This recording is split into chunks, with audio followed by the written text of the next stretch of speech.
Hello, hello. Nice to see y'all.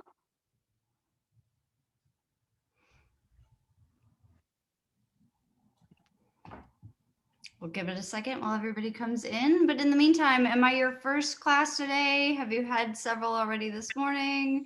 How many of you, this is the first class for the semester? Okay, just a couple. The rest of you are already in it. Good. Well, I wish you the best for your very first week. And I'm glad that Art 105 is going to be part of it. So just a little taking the pulse. How many of you have taken an architecture course before, architecture history? Good, that's the usual response. I'm usually the first for everybody, and that's an exciting spot to be. How about art history? Anyone with any courses in art history? Okay, one or two of you. Okay, great. So we're off to an exciting start. We will be starting from scratch, learning how to look at the built environment through new, fresh eyes, which is really an exciting opportunity. I'm going to transition to some slides for a moment to just walk you through what we're going to do in the class. Before I do that, any questions just right off the bat? Technicalities, issues, anything? All right.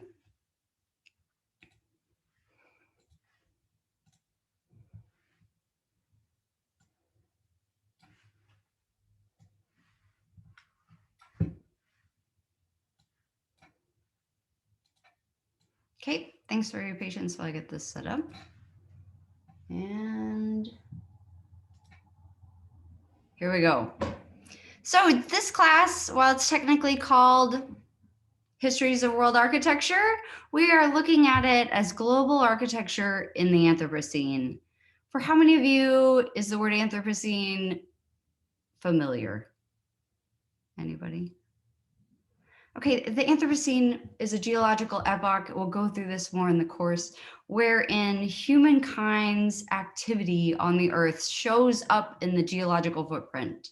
What this means is like all of the plastic waste we throw away, the emissions from all of our CO2 producing plants, animals, machines, and otherwise. Those things show up in the Earth's crust, starting in the epoch known as the Anthropocene. So we're looking at the way that architecture has an impact on how humans show up in the geological record and, of course, the architectural record.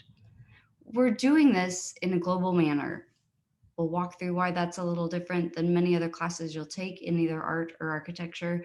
But what it means is we're fast forwarding around the globe in one semester. We're starting in the earliest built environment or architectural footprints and moving all the way up to the contemporary period. So we're just doing a real fast, quick, hot and heavy view of architecture across time and space. It's a lot of fun. So a little bit about me. I am an art and architectural historian.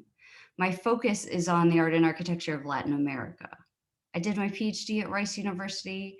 I did my master's before that at MIT in history and theory of architecture. And my pronouns are she, her, and hers. My current research focuses on the architecture of agricultural commodities. So I look at things like the architecture of sugar in the Dominican Republic. You can see some of the images here. Another project I've worked on is the architecture of slaughterhouses in Argentina. It sounds gruesome, but you can see from the little images here that some of these slaughterhouses are like, they look like little movie theaters. You'd expect to walk in and see some sort of spectacle, certainly not what actually happens there. My current book project is on the architecture of the Green Revolution, which is otherwise what we know as industrialized agriculture, but the earliest projects for this started in Mexico. So my work starts there, looking at a few agricultural university campuses, and expands to look at the way the terrain and the landscape and labor were all involved in the reconfiguration of what seemed like a rural landscape, but was really one of the most modern spaces in the early 20th century. All right, that's enough about me. So for a few minutes, I've got your names, but tell me your first name again for everybody in the class. And what your favorite building might be. And there's no pressure on this. This isn't going to stick with me past the first class. Take a second to think about it. It can be your home. It can be your grocery store. It doesn't have to be anything big and phenomenal. Or if there is something global that you love, throw that into. Okay. Let's see. I'm just going to start in my upper left corner and move down the screen. So Jenna, that puts you first. Okay. Hi, I'm Jenna. That's okay. You've got this amazing, like you're in an auditorium sound. It's because my roommate's also in this class, so we're like in the same room right now. Nice. Okay. That's why it was echoing. Sorry. But anyway, so I'm Jenna. What else did we have to answer? I'm sorry. Oh, just architecture, a building, something you like. Okay, I guess my favorite building, other than my home, obviously, I've always loved like the Empire State Building. I'm from New Jersey, so New York is like my city. So yeah. Fantastic. I've never taken an architecture class. Go ahead. Sorry. I'm sorry. I was just saying I've never taken an architecture class, so I'm very excited. Perfect. Perfect. Welcome. Okay, Jessica, you are up next. Hi, everyone. I'm Jessica. One of my favorite buildings, I transferred to Wake last semester from Notre Dame, and a big building on campus was the Golden Dome. So that was probably one of my personal favorites. It was just a huge attraction in the center of campus and one of my favorite places to be. Yeah, that's such a beautiful campus. Welcome to Wake. We hope you love it here. Thank you. I do. Very similar in many ways. I've spent some time in Notre Dame. Yes, ma'am. Yeah, fantastic. Okay, great. Judith, you are next. Hi, everyone. My favorite building is the cathedral in Salamanca, Spain, where I studied abroad last year. And it was really pretty, and I can't get over how nice it was. So yeah, fantastic. What an amazing opportunity and such an incredible building. That's terrific. Terrific. Great. Welcome. Okay, Sarah, you are up next. Hi, I'm Sarah. I'm a senior. My favorite building would probably be, I was in Copenhagen, Denmark last year, and their architecture there is amazing and super unique and cool. And one of my favorite buildings there was the Royal Library. And then there's also a cool structure called Copenhill, which is like it's basically like a trash area, but they built it into a ski resort. So that was pretty cool. So nice. Fantastic. Great. Welcome. Okay, Ryan, you're up next. Ryan Curry. There are two Ryans. Ryan Curry's first. Yeah, I'm Ryan, and I guess one of the cool buildings is the Opera House in Sydney. Yeah, fantastic, fantastic. I was thinking this morning, while we cover all of the continents around the globe, we cover everything except Australia. So you'll see that you can sign up for a talk if anyone would like to sign up for a project in Australia of their choosing. You're welcome to do so, and that would help us bring the last continent into the class. Great. Okay, thank you for that and welcome. Danielle. Hi, I'm Danielle, and I really like the Oculus in New York City. It's like this modern train station. Yeah, fantastic. That is a wild building, isn't it? The experience of being in there is just crazy. Nice. That's a great contribution. Okay, Will, you are up next. Hey, I'm Will. I think my favorite building would be La Sagrada Familia, the cathedral in Barcelona. Terrific. It's an absolutely amazing building. I don't know if any of you are familiar with the podcast called 99% Invisible. It is a fabulous podcast about architecture, design, and the built environment. And their episode on La Sagrada Familia is mind-blowing. Just how long it took, the process that Gaudi went through. It's really quite fun. Great contribution. Okay, Bobby, you are up next. Yeah, hey guys, I'm Bobby. I think my favorite building is probably the Arch in St. Louis because my grandparents live there, and going up to the top is pretty cool. Oh, nice. Such an elegant building. That's by Saarinen, I think, who was a really famous mid-century modernist architect. Great. Okay, now the second Ryan Berkedahl. Hey, I'm Ryan. Mine too is going to be Sagrada Familia. But to mix things up, I think like a really cool modern building is like I actually don't know the name of it, but in Singapore, where it's like it has like kind of like the boat on top of it in the marina. And I think like skyscrapers that have really cool architecture in them. Yeah, absolutely. Incredible modern architecture coming out of Singapore. Yeah, fantastic. Thank you for that. Okay, Kate. Hi, I'm Kate. I don't really know the name of it, but I'm thinking of like the mosque in Istanbul that's like pretty Yes. famous. I don't know the name of it, but I always thought that looked really cool. Absolutely. So there are a couple of them, but I'm guessing you're thinking about the Hagia Sophia, which is probably the most famous Yeah, mosque that's yeah, there. that's There's also the Blue Mosque, which is equally stunning, just right across the road. But so yeah, incredible. We'll do a great section on the mosques. I just love that part of the course. So fantastic. Okay, Elizabeth. Hi everyone, I'm Elizabeth. My favorite building, it's actually by my house. I'm from Alabama, and it's this beautiful cathedral, and I love the stained glass windows. Nice, nice. Stained glass, it's something we really take for granted, but it is, you'll see it's pivotal to the way that cathedrals look all around the globe. So great, fantastic. Seth? Hey, I'm Seth. My favorite building, I was also gonna say the new cathedral in Salamanca. Fantastic, fantastic. A lot of overlap here. Did you spend some time in Spain as well? Yeah, I studied abroad there this summer after my freshman year. Yeah, nice, terrific. Oh, the days of study abroad. I hope those come back very soon for y'all and for me. Okay, Raphael. Yeah, I also am gonna pick one from my study abroad experience. I really love the Brussels Town Hall Nice. because they have a bunch of like little like tiny statues of all the administrators and bureaucrats of the city, like all of throughout its facade. Is like really beautiful. Amazing, I have amazing. like a favorite of mine on the first slide of this presentation, which is the Alvorada Palace from Brazil. So yeah. Yeah, Those are- fantastic. I was noticing your flag in the back. So Yeah. yeah. Yeah, I lived in Brasilia for a while, so yeah. Oh, fantastic. Good. We Mhm. do a bit on Brasilia at the end of the course, and I will really look forward to your input on how that For sure. how that went for you. Great. Mhm. Great. Kusang. Hi, it's Krusang Excuse me. and Name. Yeah, it's fine. I get it all the time. I'm a senior, and I guess buildings that interest me are probably like Roman culture kind of like vibe, I guess, like the Colosseum or like Roman pillars in general are really interesting. So Yeah, incredible birth of Western architecture in some ways coming from there. Terrific. Okay, Audrey. I'm Audrey. I'm kind of just thinking within my city that I live in, the Grove Park Inn is really cool and really unique.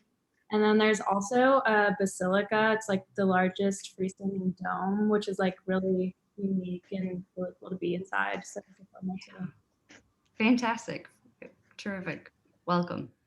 And Emma, welcome. I think you were popping in at the end. We're just doing a little introduction of ourselves. So just your name and a building that you like. It can be as simple as your home or somewhere you've seen when you've traveled or something in your town or city.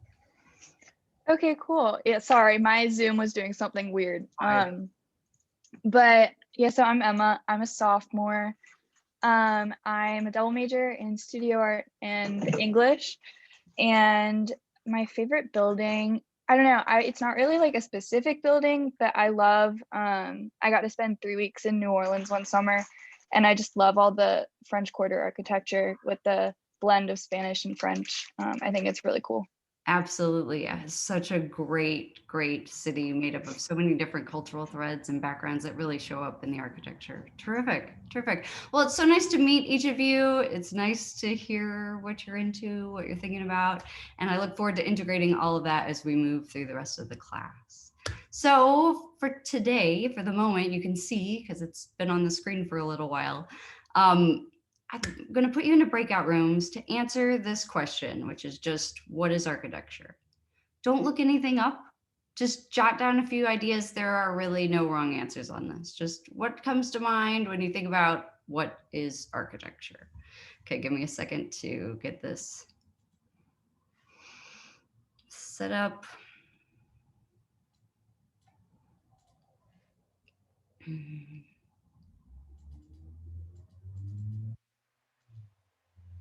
All right, I will bring you back together in about 5 minutes.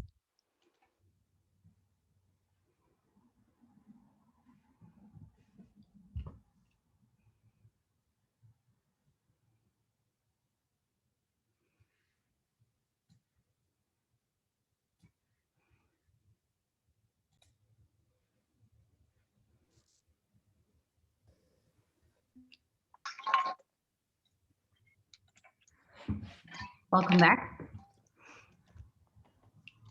All right, so who would like to volunteer 1 or 2 ideas that your group came up with in answer to the question, what is architecture? Yes, Sarah, thank you. We sort of compared it to engineering and talked about how it was more so for aesthetics and visual appeal rather than function and how you use it. Yeah, that's a nice distinction, right? There's something about both in architecture, but what sets architecture apart from engineering is that focus on the aesthetics of the building, what the building's trying to say, and a close attention to how people use the building. Nice. Okay, good. What else? Yes, Kate. So my group talked about how they're man-made structures and usually like designed for a purpose. Yes, very nice. Okay, good. Architecture we generally think about as human-made. There's some amazing challenges to that idea, but for the most part, right, made by humans. Fantastic. And sorry, what was the second part? Designed for a purpose. Right. Yes, generally some purpose, something as easy as shade to something as elaborate as a sports stadium or a building that needs to handle many different functions. Great. Okay, good. What else? Yes, Jessica. Kind of along those same lines, we talked about architecture being buildings and structures designed for a purpose and how they're perceived. Nice. Yep, great. Perception and use all in the same bundle. Great. Anything else? Anything different that you came up with in any of the groups? Yes, Emma.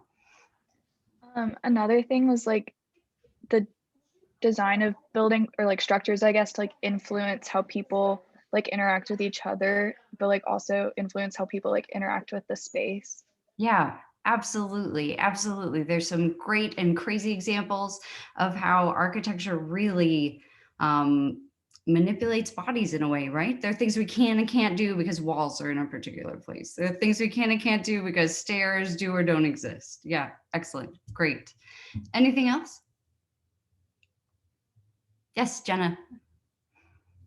We were talking about how like differences in like the materials that like different cultures use is sort of dependent on like resource availability. Like Will was talking about how I think it's like in Greece, how all those buildings like have I guess it's like whatever that marble. Generally, most of them are marble. Yeah, it's like that's like the resource that is like in abundance. Yep, absolutely. There are incredible images of mined mountains that are almost 100% marble underneath the surface. And you're exactly right.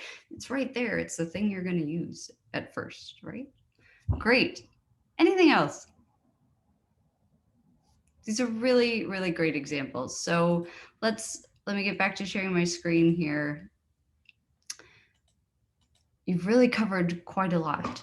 And in addition to those examples that you've given, there are ways of thinking about architecture as really pragmatic as, just structures for shade, shelter, protection from the wind, to things like thinking about architecture as a wound, or thinking about architecture as an ego trip, or sometimes architecture can be fiction. It can be a collaborative process, a very nitty gritty of a group of people working together to come up with something that will fit their needs. It can be an expression of values. It can be a critique of the status quo, or it can be just part of what is happening in a given era. And we'll look at a wide variety of different things that architecture can and is in the world. So Now let's get to sort of the tedium of the class, the learning outcomes. By the end of the class, you will be equipped to do the following: to identify and define the foundational architectural forms used in building and construction. You'll be able to map out relationships between resource availability, which you've already mentioned, cultural influence, and engineering techniques in the making of select works of architecture. You'll be able to demonstrate firsthand experience in critical thinking through the presentation of ideas that you'll have through the TED Talks in the class, which we'll get to in a bit, peer-to-peer discussion, and of course, exams. By the end of the class, and really throughout the middle, once you get the ball rolling, you'll be able to deploy the tools and skill sets necessary to read the built environment, which is just another word for architecture. It's a little more inclusive word for architecture. By practicing formal analyses in class, and we'll learn how to do that. You'll do that with your peers through course assignments, and we'll do a few on-site analyses at Wake in the coming weeks. And finally, you should be able to identify relationships between aesthetics and questions of race, power, revolution, gender preference, socioeconomic factors, all drawing on informed historical perspectives. Any questions on those? Okay, good. So let's look at a case study. We're just going to dive right in. What I need you to do before we do this is take a screen grab of this screen. Because when you go into breakout groups, the screen will disappear. So do that. When you're done, just give me a nod.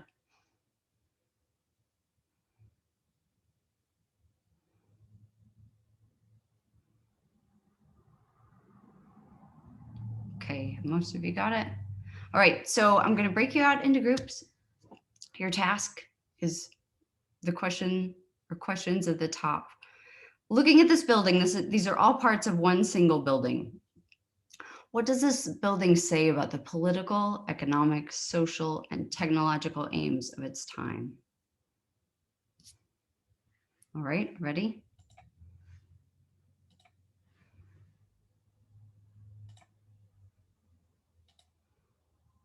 Okay, I will see you back in about 7 minutes.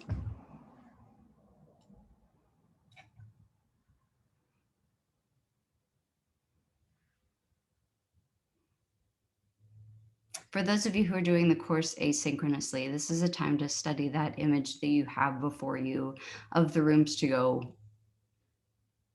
building. Think carefully about what it has to say about economics, society, culture, technology, power, what's going on in that building, and send me your response through the discussion boards on Canvas. I'm looking forward to reading what you put together.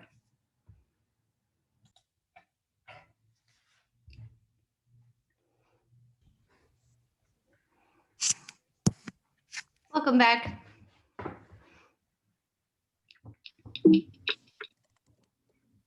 All right, what have you got? Let me share the screen so we're all looking at the same image again. So tell me what came up as you looked at this building.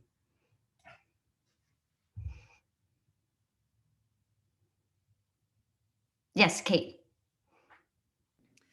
Something my group just talked about was how kind of the premise of the whole building socially relates how we value immediacy and instant gratification, and then kind of along those same lines the technology to be able to mass produce goods and satisfy that instant gratification.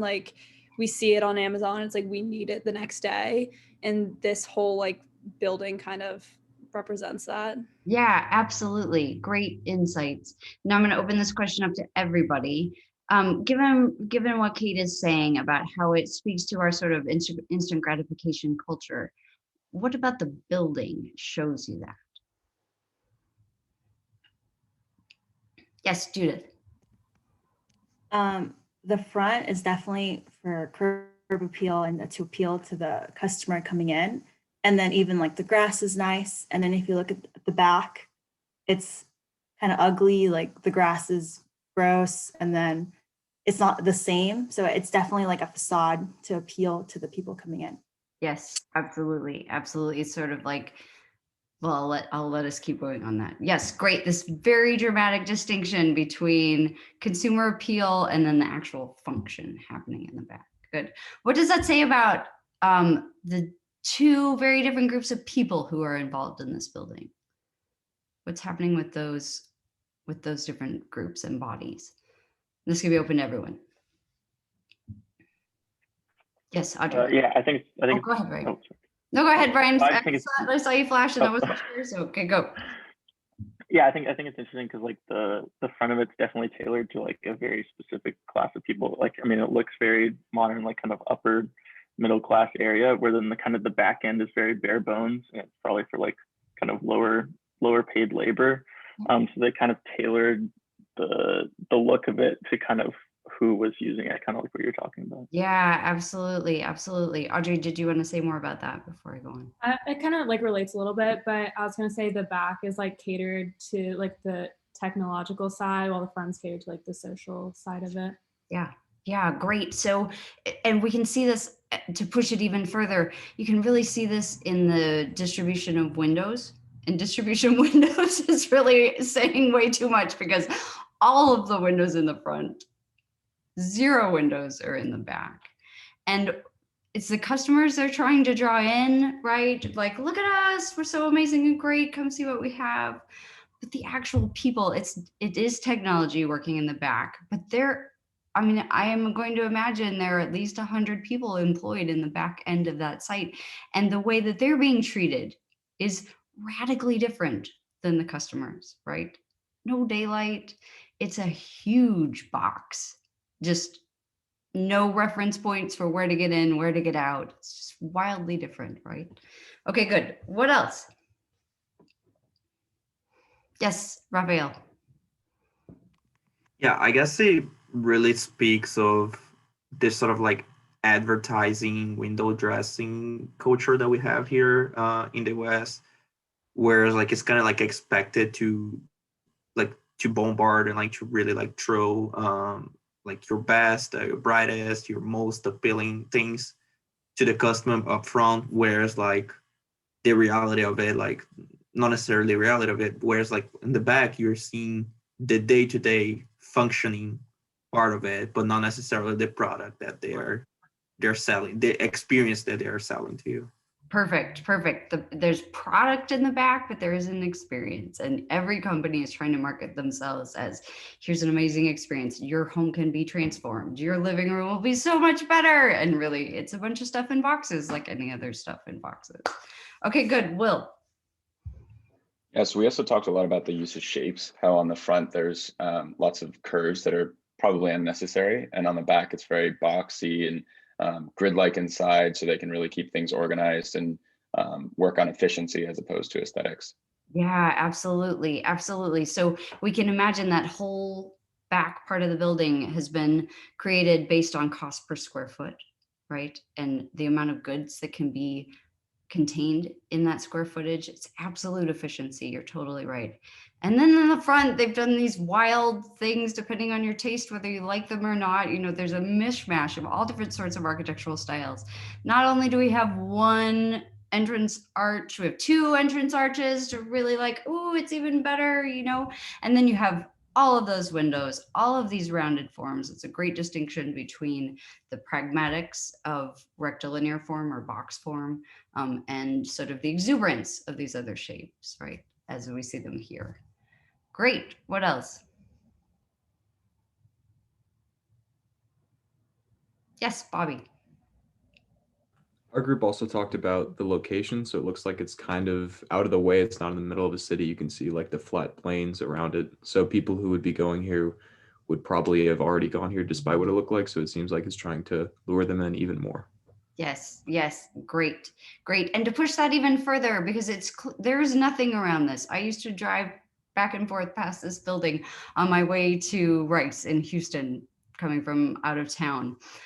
I mean, there's nothing. There's just farmland around there. So what does that tell us even further about the building or the location choice?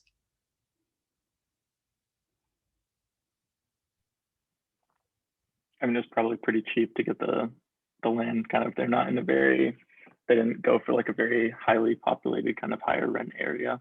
Yes. Because they knew that like, I mean, people need to get furniture, so you can kind of Exactly. So anywhere. this is the cheapest way to do it. Put it out in the middle of nowhere. Okay, but why is it cheap? Why being out in the middle? Why is out in the middle of nowhere inexpensive? Or how does it benefit what's happening with Rooms to Go in general? If you look at the back part of the building, there are some key architectural forms that tell you what's happening with this location. Yes, Emma. Well, it seems to be more of like a distribution center. So like they're sending things out and they're not probably expecting many like interactions, I guess, with like face-to-face customers. And so it like shows our prioritization of like that mass distribution and that mass like production of like material things. Yep, absolutely, absolutely. And these are things you probably could think about Rooms to Go without looking at an image, but when we look at the building and you really see how it absolutely yells out the priorities of the company, and not just Rooms to Go, I'm not picking them out for any particular reason. They're, you know, almost every large company we can think of has a site like this somewhere. And in order to make it work, then we have this fascinating juxtaposition or intersection between private commerce and then public transportation, public distribution routes, right? These depend on highways, these depend on well-maintained highways. Some spots like this maintain or must be connected to a railroad or a shipping port, or you have this fascinating intersection that you can see in the architecture once again between these two often thought disparate worlds. Good, anything else?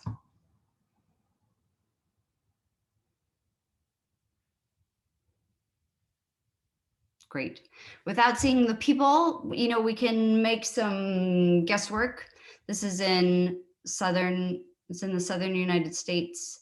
This is outside of Houston. I didn't tell you that, so you can't, there's no need to have read that in there. It's outside of Houston. We could do some quick calculation on the dollars per hour the people are getting paid in that back spot versus in the front spot. And we could probably also, through doing that rigorously, not just off the cuff like I'm doing it, could probably also come up with the racialization of space in these two departments as well. Who is where, who is benefiting from the windows, who's part of the industrial manufacture at the back. And it tells us something about Rooms to Go, it tells us something about the architecture, it tells us something about society, right? Okay, well done, that was great. We will continue to do this sort of poking and looking again as we work through the course. This is just a quick off the cuff way of getting us started on that path. So why this class? Why global architecture? Most courses in art and architecture history until the last, let's say, 10 years if we're being gracious, but probably 5 years if we're being more accurate. Classes you would take in North American schools would focus on the art and architecture of the two green sites you see on the map here, right? We'd look at North America and we'd look at Europe, and we'd spend a lot of time on Europe, and then we'd quickly wrap up with North America.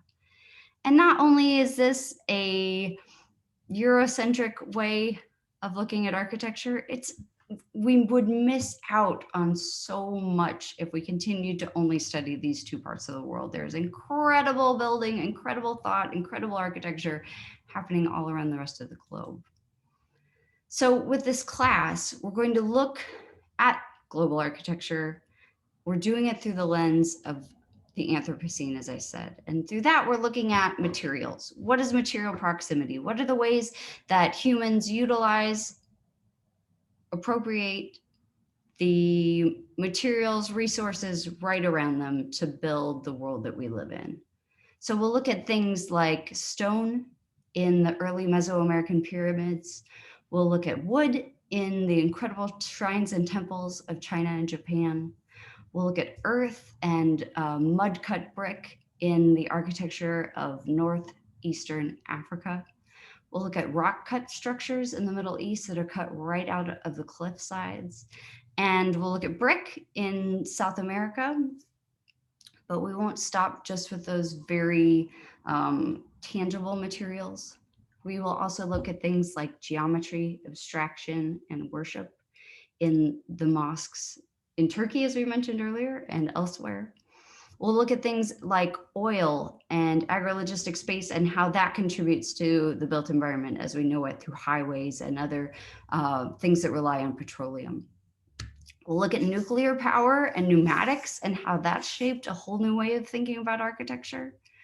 And we'll also look at the construction of race and architectural violence in things like the slaver ships and current day architectural and engineering structures like the holding spaces on this Mexico-US border. I've chosen these case studies to give us a way to think critically about both human and non-human co-creation of the world that we live in. We'll do this by examining where materials come from, how they were made, and whose biovitality or labor makes them possible. Okay, let's skip over to Canvas for a minute. For how many of you have used Canvas at least one semester before this? Okay, everyone, almost everyone, great. So let's just run through it just in case. Just a second.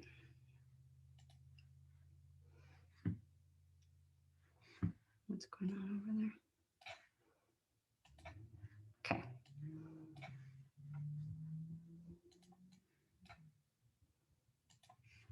The first foremost thing, which all of you who are already here have already figured out, which is fabulous, is that we will be on Zoom for the first few weeks of class. Hopefully that won't go past 2 or 3 weeks. I am dying to get us outside as quickly as we can, but I also don't want us to freeze out there and be so cold that no one can talk or pay attention. So we're just gonna check in with the weather. I think that once it hits consistently 50 degrees during our class time, we should be okay. You'll bring a heavy jacket. We've got chairs, you'll be all set.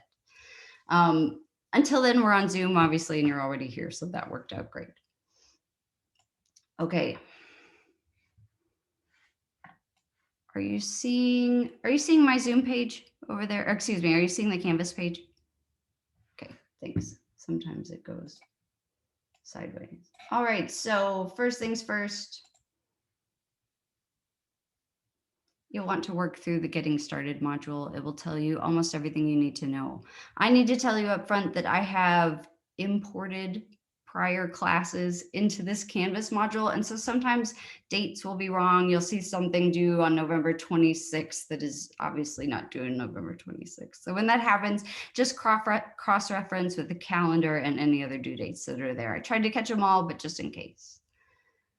Your everything is in the modules. So for Friday, for example, which will be your very first async day, you're going to click on this first part that says async January 29th, the Great Pyramids. That's going to be your homework that you do prior to clicking the next link, which is the actual lecture. So that's the part that sometimes tricks people up in the beginning. So you'll do the homework first, which is usually a brief reading, a video. It can sometimes include a podcast.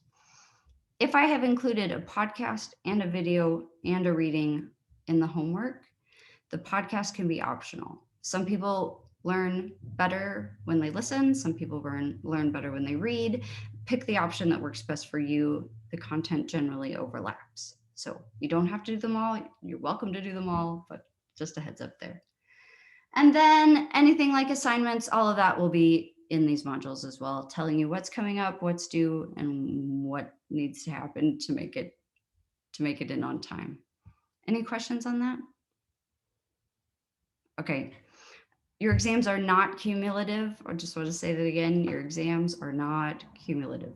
They just cover whatever section we have done in between the first exam and the second exam, for example. Then once we move into the next section, you don't need to carry with you anything from the first exam. It's wonderful if you carry it with you into life, that's great, but you don't have to know it for the next exam. What else? TED Talks. So we will do TED Talks together as a class. You'll pick a topic. I've got a spreadsheet linked, go through there, find a topic. There are 2 spots for people if you'd like to do your own topic. And if you're gonna do that, please email me. Let me give it an okay before you do any work on it. And I'll pick a date where it's gonna make the most sense for what we're working on in the class for that presentation. Those TED Talks involve putting together a series of bullet point sorts of notes, and you'll need to get those notes to me 24 hours before you present. That's just to help you get it done. If you'll turn it into me 24 hours ahead, then I know you've got it ready for the class when it starts. Then you'll put together a series of slides and you'll talk through those slides in class. I know I'm throwing a lot at you today about the class, so we'll go through this again, but one of the key things about the TED Talks is that I want you to talk through the images. This class will be different than anything you've taken before in that I'm not looking for a history report on the work. I'm not looking for a scholarly review of the building that we're looking at.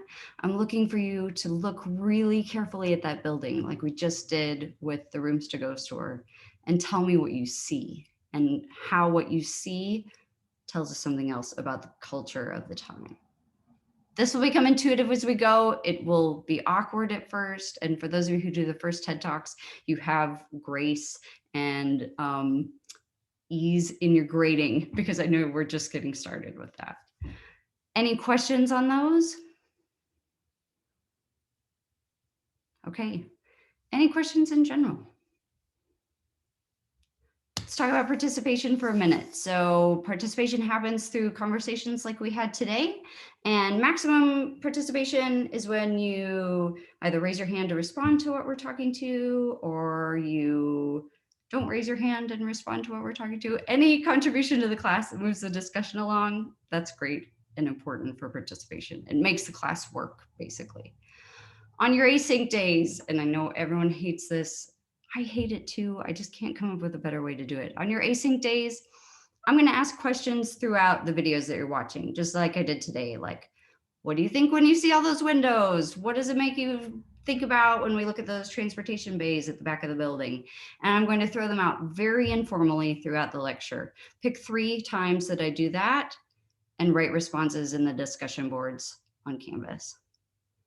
They can be short, they can be long. If you want to tell me about a different Rooms to Go store that you saw 5 years ago and how it made you feel, that's great too. There aren't any wrong answers as long as you're thinking about architecture, art, and culture in your responses. And feel free to respond to one another as part of your bullet points. That's welcome too.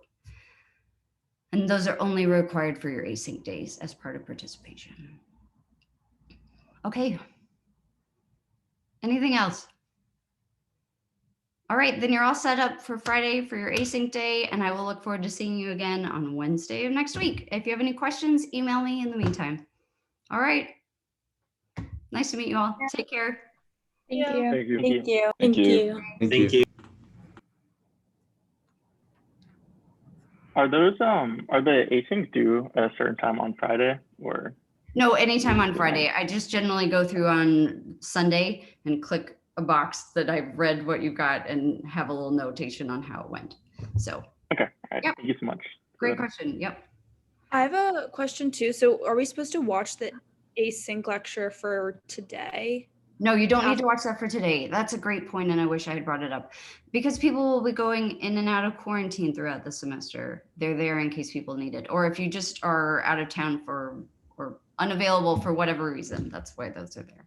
Okay. All right. Awesome. Thank you. Terrific. Take care, Kate.